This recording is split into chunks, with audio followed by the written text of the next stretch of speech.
Hello students.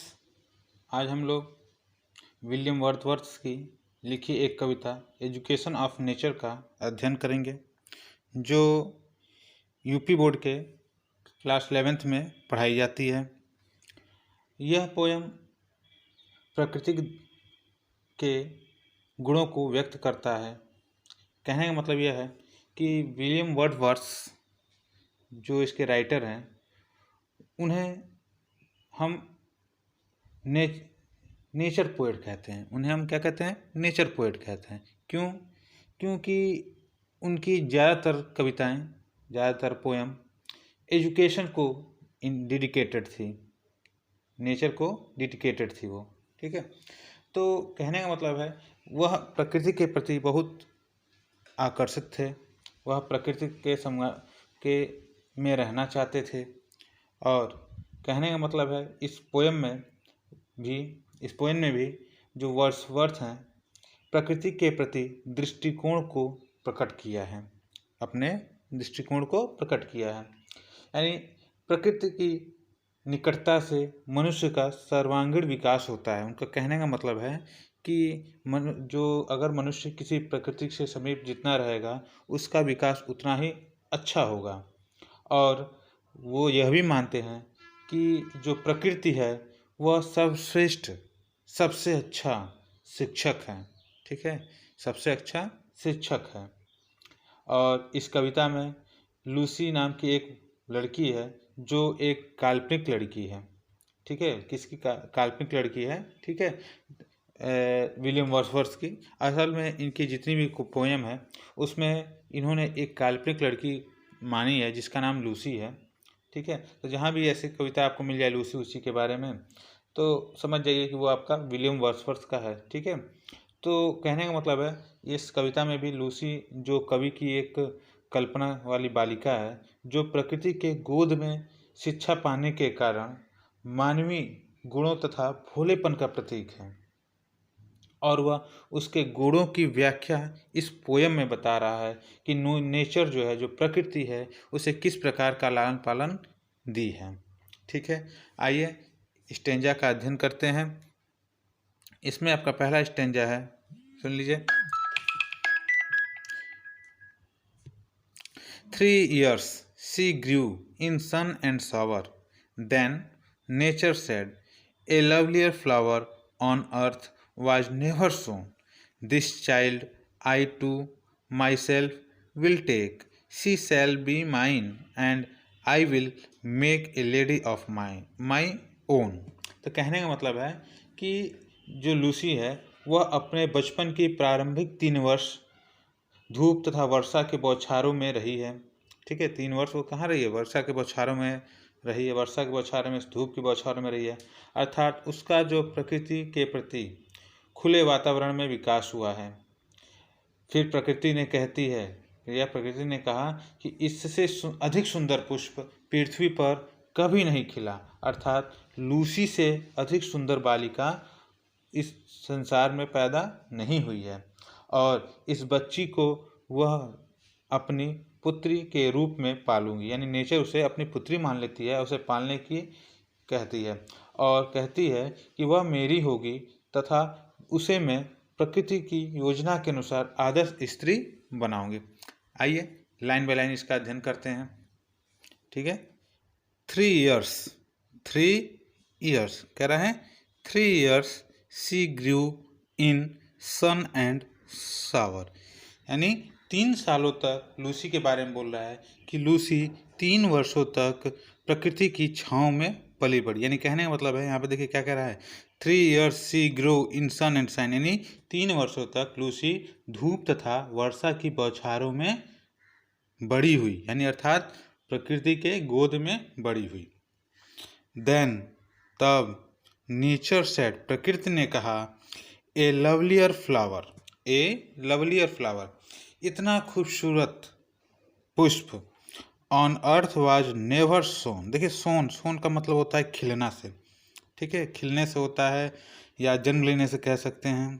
ठीक है, तो कह रहा है पृथ्वी, नेचर उसको देख के कहती है कि इतना सुंदर पुष्प पृथ्वी पर कभी नहीं खिला।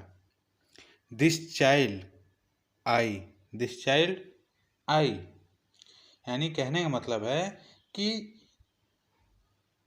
आई to myself my take, मैं इस बच्ची को स्वयं लूँगी, मैं इस बच्ची को स्वयं लूँगी, यानी कहने का मतलब है मैं इस बच्ची को स्वयं अपने पुत्री के रूप में पालूंगी। शी शैल बी माइन, वह मेरी होगी। एंड, और आई विल मेक, और मैं बनाऊंगी ए lady of my own, A lady of my own, अपने अनुसार एक आदर्श स्त्री, एक आदर्श स्त्री। ठीक है, क्लियर हुआ?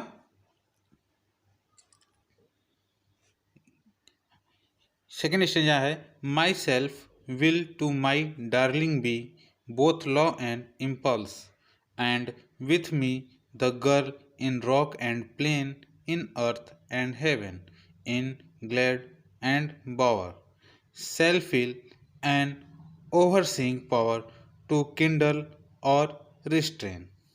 ठीक है, तो कहने का मतलब यहाँ पे प्रकृति बोलती है कि मैं अपनी पुत्री को यानी लूसी को नैतिक नियम तथा अच्छी भावनाएं सिखाऊंगी। ठीक है, यानी अच्छी भावना सिखा दूंगी।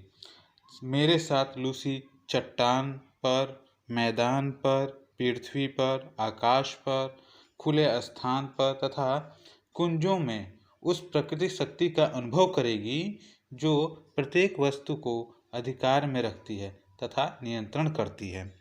ठीक है, आइए लाइन बाय लाइन अध्ययन करते हैं इसका। कह रहा है myself will to my darling be, यानी darling be both law and impulse, both law and impulse. कहने का मतलब है कि माई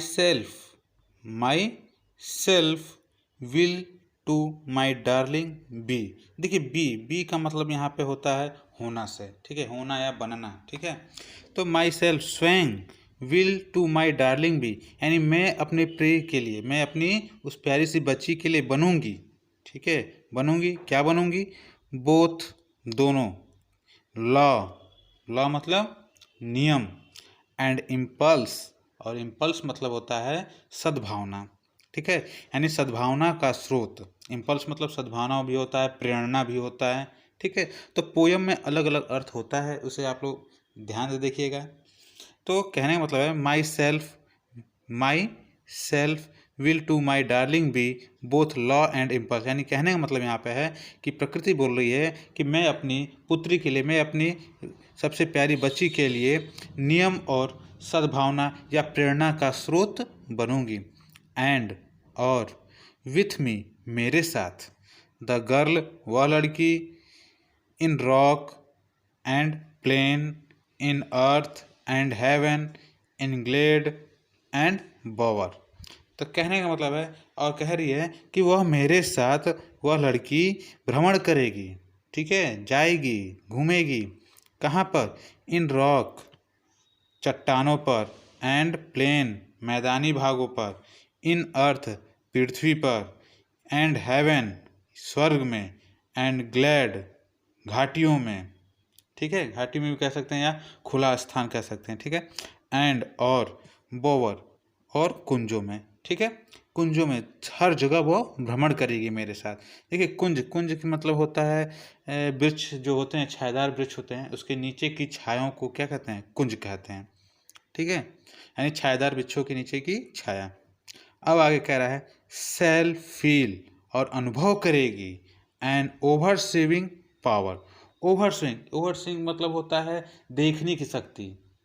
ठीक है, देखने की शक्ति। To kindle and restrain, kindle मतलब होता है प्रज्वलित करना, लेकिन यहाँ पे आपका हो जाएगा कि नियंत्रित करना। ठीक है, कह रहा है कि shall feel and overseeing power to kindle or restrain.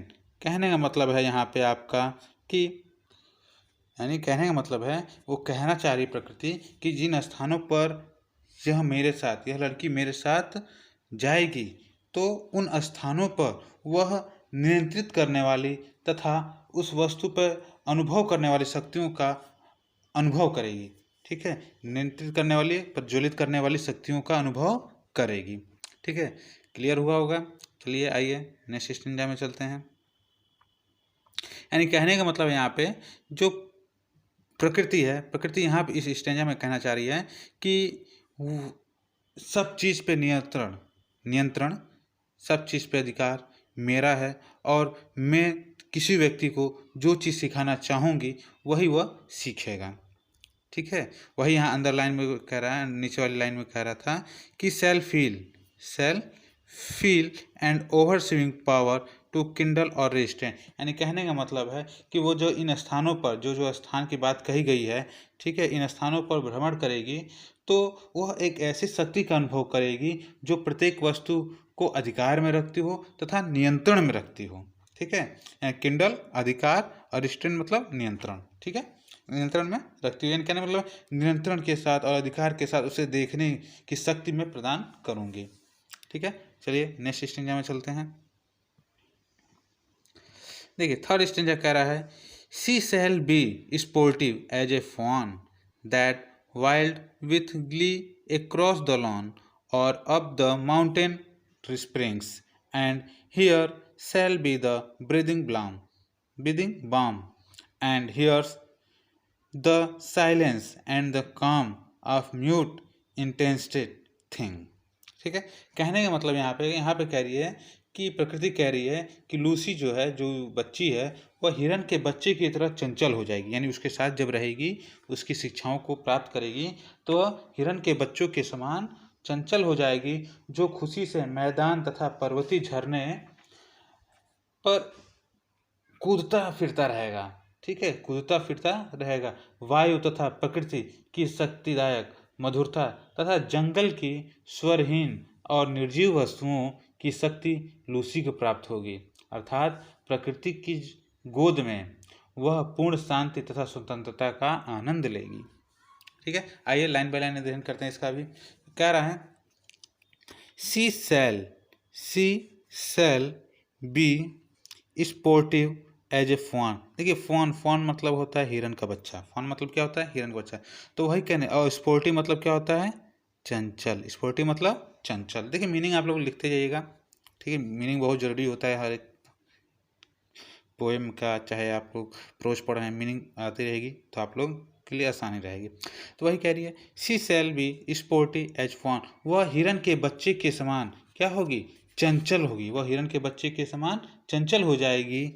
That wild with Glee across the lawn. देखिए लॉन मतलब कहने का मतलब है बगीचा। ठीक है, और कह रहा है that wild with Glee across the lawn, जो खुशी से, ग्ली मतलब होता है प्रसन्नता। ठीक है, खुशी से पार कर जाएगी लॉन यानी घास के मैदानों को, वो जो खुशी से घास के मैदानों को पार कर जाएगी।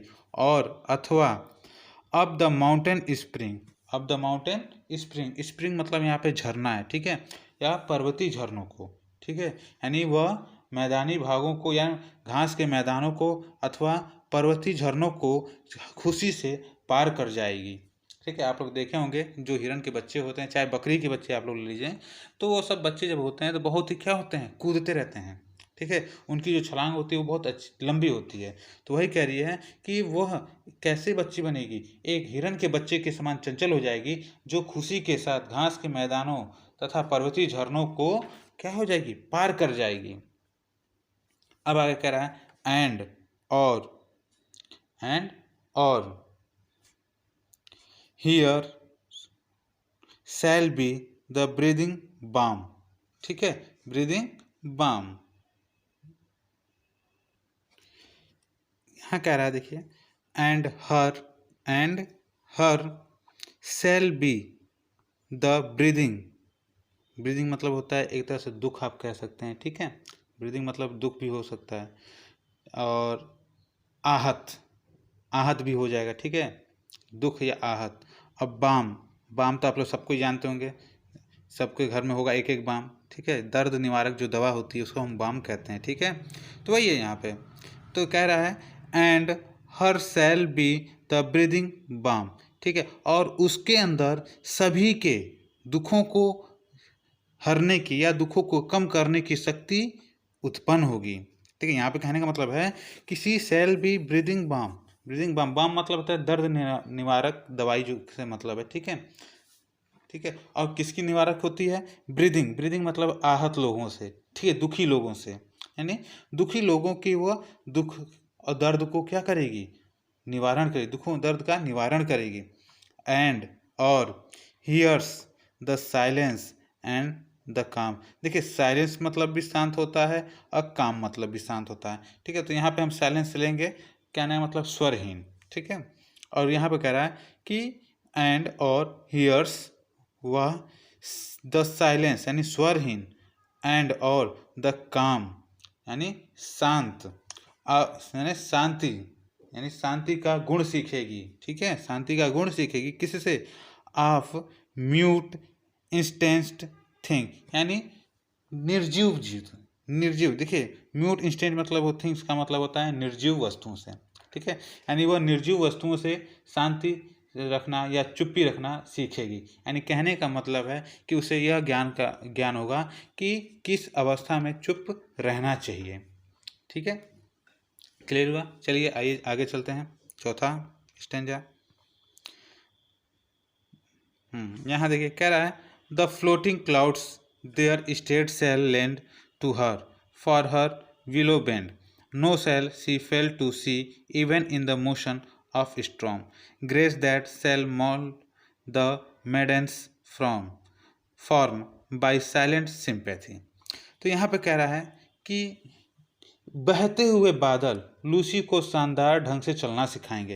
यानी कह रहा है बहते हुए बादल लूसी को चलना सिखाएंगे।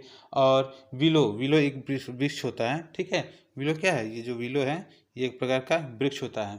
ठीक है, विलो का जो पेड़ है, विलो के वृक्ष उसके लिए झुक जाएंगे, अर्थात विलो के वृक्ष उसे झुकना या विनम्रता सिखाएंगे। तूफान की गति में भी वह उस सुंदरता को देखेगी जो उस कुमारी, यानी कुमारी का मतलब जिसका विवाह न हुआ हो, आकृति को शांत सहानुभूति के द्वारा सही व्यक्तित्व में ढाल देगी।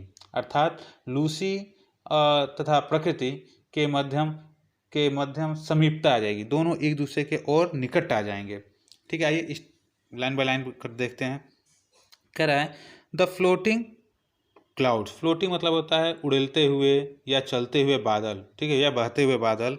There state shall be land, उसे चलना सिखाएंगे, उसे चलना सिखाएंगे। टू हर, उसके लिए। फॉर हर, टू हर, उसको।